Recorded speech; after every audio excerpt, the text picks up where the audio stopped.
we're going back to Germany with Andre. Oh, there you are. Hi, Andre. Hello. Can you hear us? Hello, hi. Okay, great. I can hear you. Can you hear us? I hear you well. Me? Yeah, perfect. Wonderful, yeah. Yeah, thank you. If you want me to start, I yes, can do please, this. please. Yes, tell us what's happening. Yeah, with me is Marion Czupek. He's one of our interventionists here in the cath lab. And yeah, so if you can show me the slides. The slides, please, yeah. Slides, second case, please. No, yeah, okay. Yeah, so thank you very much for having us also for a second case. Well, here for that case, first slide, please. You were requesting a calcified combined ILIAC confemoral disease.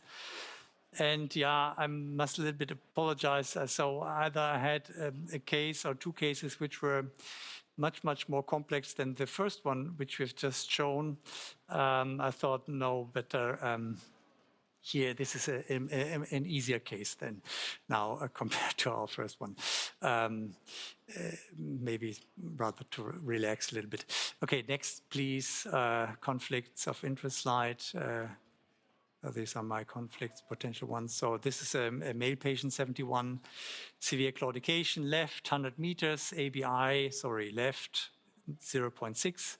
And he had a stenting here last month. And he has some COPD, former smoker, hypertension, HLP. And next shows you an angiography, which was obtained. So he had some treatment first of a common ILIAC on the left side in another hospital, not very tight.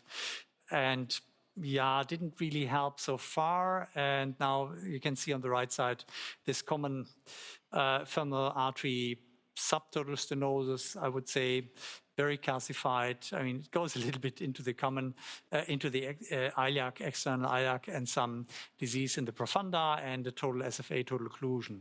Yeah, next shows you our intended stretch. Yeah, this is the outflow. And then again, a long SFA, total occlusion, very calcified.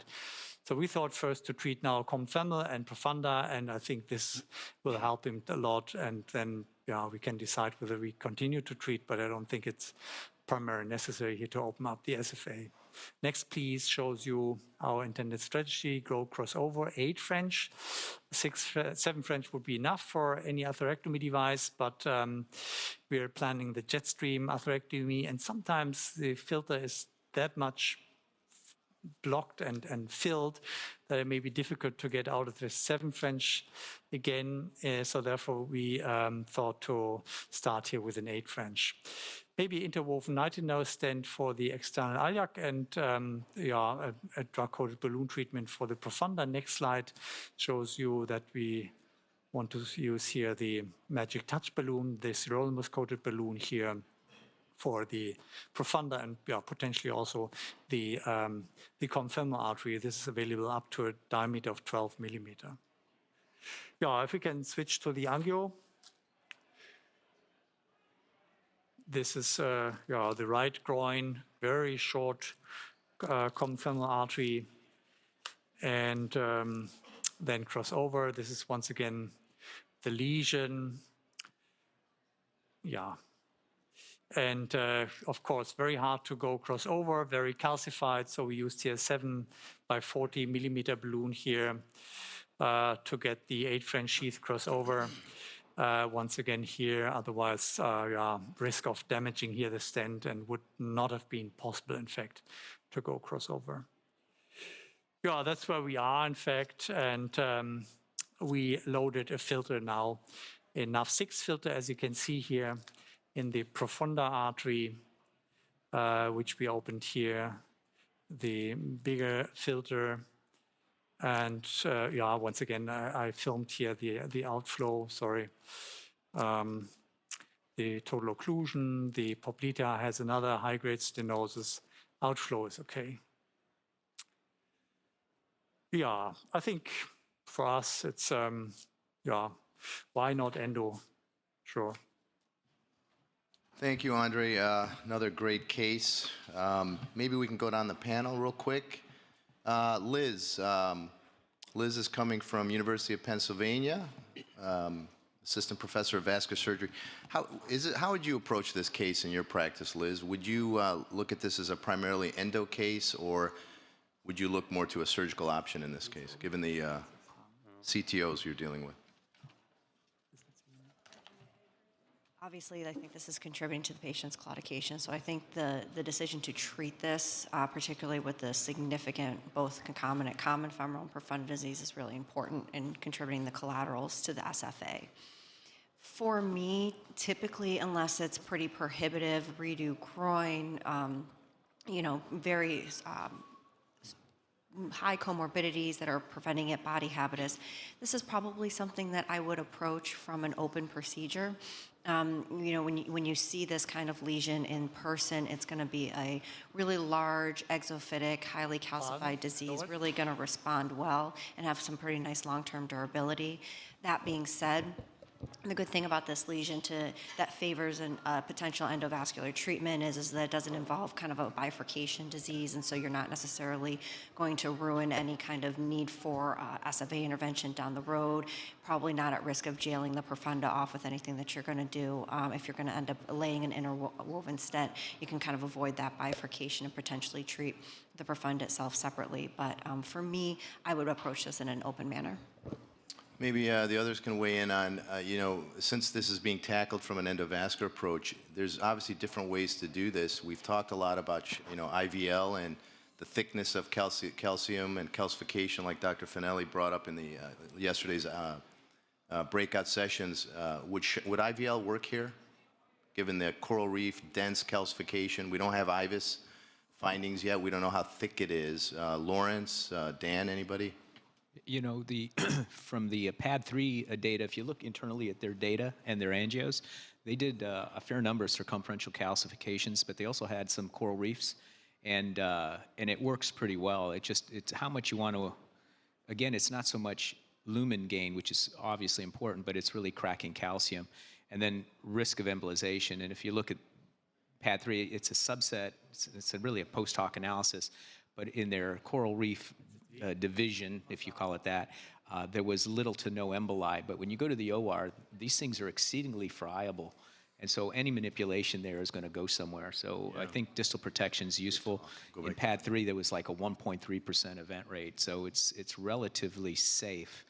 I guess the question is, and again, I always have championed this for all the years, is this is really a trial that just needs to happen. I think that we've got a lot of registries on common femoral disease, but it's really a nice randomized trial that needs to happen. Get some good interventionalists, get some good surgeons who are willing to randomize the folks and really see what the primary patency is, but more importantly, what the comorbidity secondary effects are, because seromas are sometimes awful, and the recovery from this incision is awful. So I think you're going to win in certain things, and we may lose in other things, but I think it's such a scientific pursuit that we need to have happen, unfortunately. Yeah, great point. Andre, we know you have an 8 French sheath up and over. Can you talk to us about technique and what your thoughts are in terms of using the Jetstream atherectomy device and why you decided on this versus others? Yeah, so I mean, Jetstream, because if it's really densely calcified, and here I thought it's really very densely calcified. I, in fact, prefer the Jetstream if I have the impression that I can go through somehow interluminally. If it's more an eccentric plaque, yes, then maybe rather a directional atherectomy. And here it's difficult, to decide. I mean, the profunda stenosis is more what I think I pass through intraluminally, so it's clearly Jetstream for me. It's nice here, but proximal, in fact, it's eccentric. I would say Hawk could also be an option if it's not too calcified. But I'm also, I think it's not a mistake here to later on balloon aggressively and take a short superior here into that proximal common. What's your thought on IVL versus Jetstream in this situation? Yeah, it could be, again, IVL and eccentric plugs. The proximal one, maybe not that effective. And the distal one could rather be effective. At the end, I think there's maybe a little bit missing data about, at least certainly about comparison of these two devices. And we have good results with atherectomy plus DCB. So therefore, I thought to go here for what I know better. Can you talk to us about your technique in this case? How you're actually using the jet stream? Blades up, blades down, etc. Yeah, so very, very slow. First blades down, maybe 2 times, and then blades up.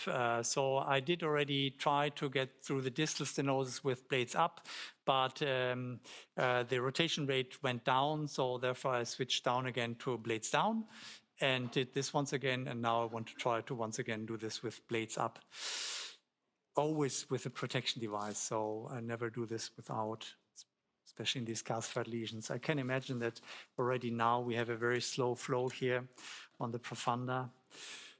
Maybe not a bad idea here to check. Yeah, so that's what we usually see or more. Yeah, that's why I prefer to have an 8 French crossover, because sometimes these filters are so blocked that they do not fit through 7 French anymore. Yeah. Okay, so maybe I continue now a little bit here.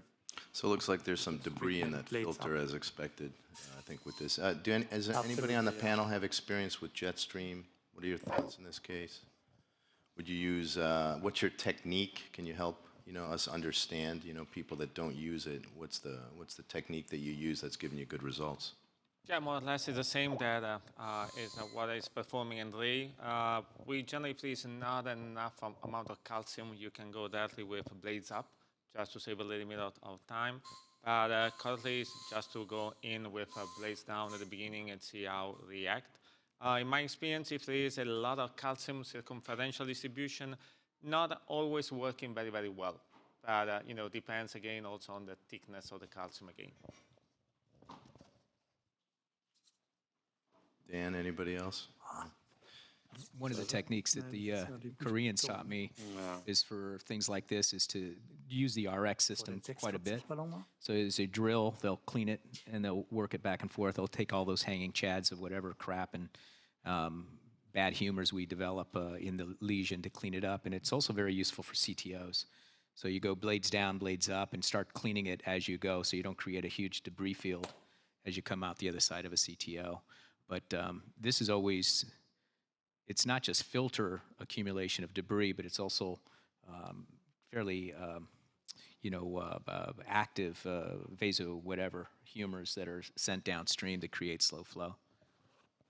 Would most here just continue on and finish the intervention at this point, even though there's significant debris in the filter, and just deal with that at the very end of the case? Since it's the profunda right now, it's not it's not going down the leg at this point. So, comment? Yeah, please. Yeah. Couple of comments. One is if your filter is completely blocked, and sometimes you see the column like above it even, and that dye stops like a few centimeters above the filter. If you just try to use usual filter retrieval, that's not going to be a good idea. So what sometimes helps, you can take a coronary guide, like I use a 7 French multi-purpose guide, bring on the top, try to suck it just using a big syringe. If it doesn't work, connect penumbra and just go forward and suck all this out before you pull the actual filter. Otherwise, if you're just going to try to pull this filter out, it's going to just spill. The whole thing is going to fly down. Simply won't be able to accommodate back. Just curious, Andre, it's PK. I'm just wondering, what choice, why did you choose the EmboShield versus the NAV6? Yeah, the Spider. Oh, Spider, I'm sorry. This is this is NAV6 here. Yeah, I prefer NAV6 here together with the Jetstream. I have the impression that it runs smoother over that NAV6 wire, the long one, the long wire exchanged to that one, somehow better than the Spider wire. Has always been our experience. Yeah. So this was a Magic Touch balloon, Okay. sirolimus 640. 640, okay. Yeah. Yeah. In fact, we measured beforehand with IVUS. Yeah, he did IVUS before, yeah. Dr. Finelli will be very happy about that, I think, right? Used IVUS beforehand.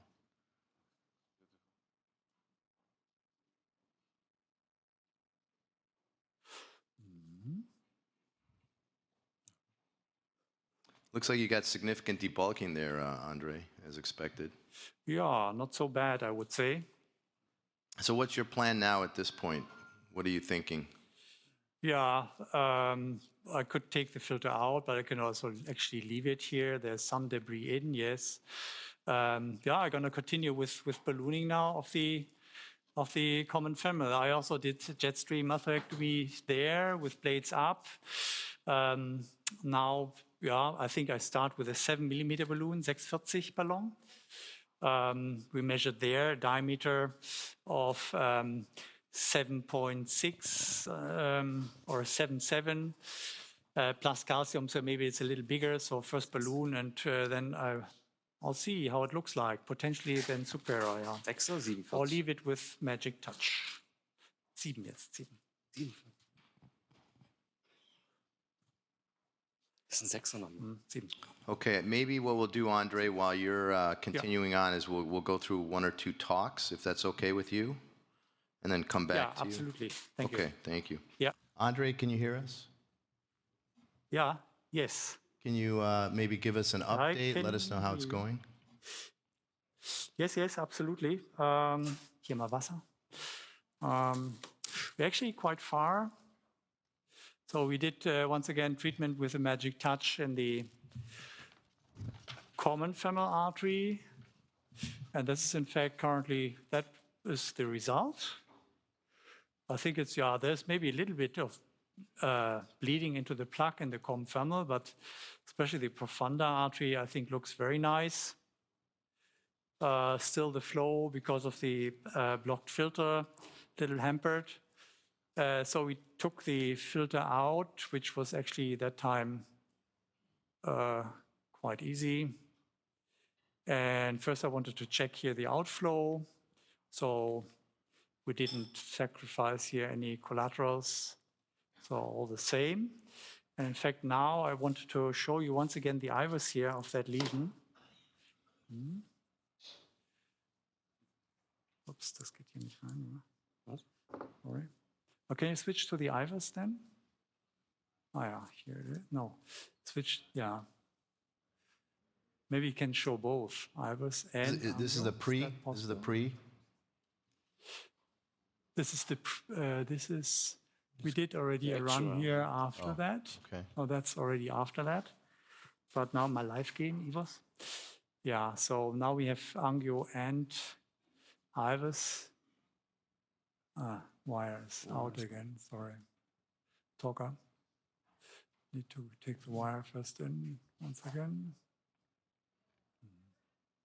Hopefully I don't need here a catheter. Okay, that's good. So he comes. So this was now the distal profunda, and then we take it here now to the treated lesion, which starts here. Yeah, I think this is no dissections. I think this is absolutely acceptable. And now we come to the... Andre, are you able to show us the pre-IVUS by any chance? Is that something you could show us? Yeah, we could- sure. It's for our learning this- and yeah. understanding. So this, yeah. Okay, just a moment. Try to do this. Fallmenü, ja. Das war dieses hier, ne? No. No, Das Film. here, yeah. So this here is the pre. This is before treatment, distal profunda. Then, yeah, subtotal profunda stenosis. And then getting here into the common femoral, also here, also subtotal. Yeah, I mean, significant debulking of the lesions and obviously significant luminal gain. Andre and his team are obviously experts at this, but it looks fantastic. What's the plan now at this point? Do you even need to put in a stent? No, I think we're gonna leave it like this. This is afterwards once again, yeah. And then what's your plan for follow-up at this point, Andre? And in terms of medical management, what's your plan as well? Because we talk a lot about, low-dose rivaroxaban, low-dose aspirin, dual antiplatelet, et cetera. What is your medical management and regimen in this case? Yeah. In fact, I think, we do after every procedure dual antiplatelet therapy for a month at least. I don't think he needs rivaroxaban additionally. I think there's a very low risk of acute thrombosis, things like this. No, I would just leave him here on plaques. Yeah. Okay, great case. Thank you for showing us another excellent case, very complex. You're obviously an expert operator. Thank you.